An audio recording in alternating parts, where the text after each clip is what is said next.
Welcome to this playthrough of Auburn Crown 0.4. It is turn 5 and I am still on the back foot, so we'll have a look at the replay and see how things went. Alright, so he's focusing some attention on Xander's Keep. It's always difficult to take that out without the assistance of the Dreadworm, who is being used elsewhere, but he is definitely reducing the ability of the defenders to hold that fort. Goodrich comes under increased attention as well, and my port for the trade route is being reduced too. Now this is the most interesting part for me because I need to hold that choke point. Like I said last time, if it falls, I'm in big trouble. And it looks like it's going to hold. Okay, well that's good news. Okay, so Angford has joined. That is good. They're still struggling with paying 50 gold pieces to Ang Nord every turn, but I think they'll cope. So I'm just going to put in whatever I can into the forces that I've got. Still no tunnel, so it's quite possible that the tunnel is not going to be built. And that would mean that Malkan will come under in intense pressure at some point.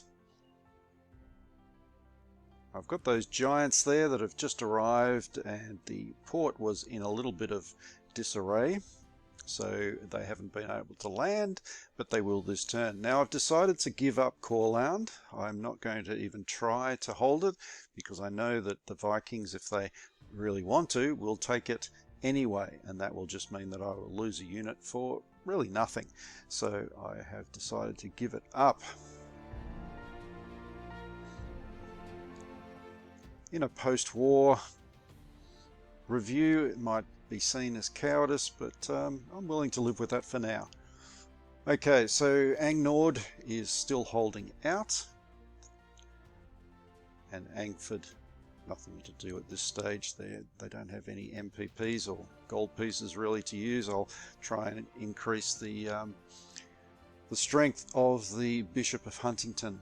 Over in the Ancients though, I can't really attack, but I can defend, and so I'm going to increase the strength of everything that I possibly can along that choke point.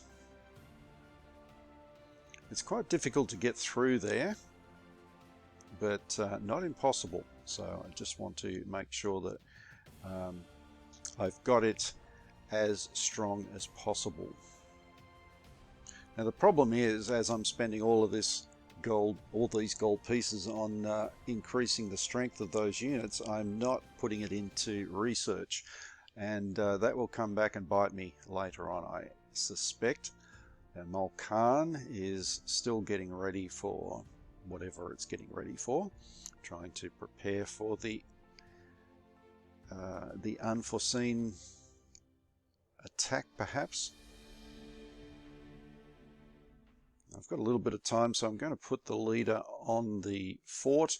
In that way he is able to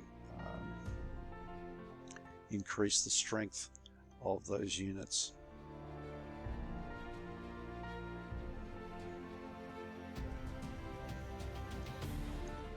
Alright, that's it for them, I think.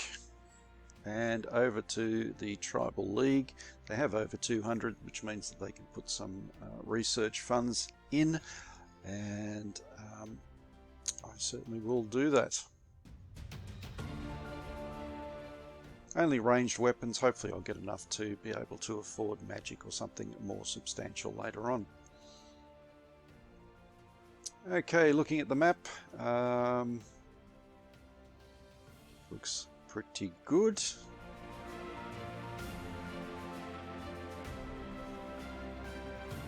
And that's where we're going to end the turn.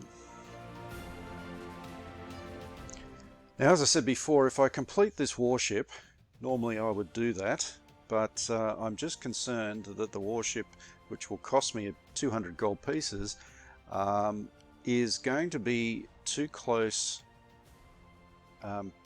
or at least within range of the Dreadworm, and will be easily destroyed before it actually can do anything. So in that case I'm going to approach the dwarves to ask them for a bit of help. Now in the Tribal League, I am going to open up the trade route. It's not a very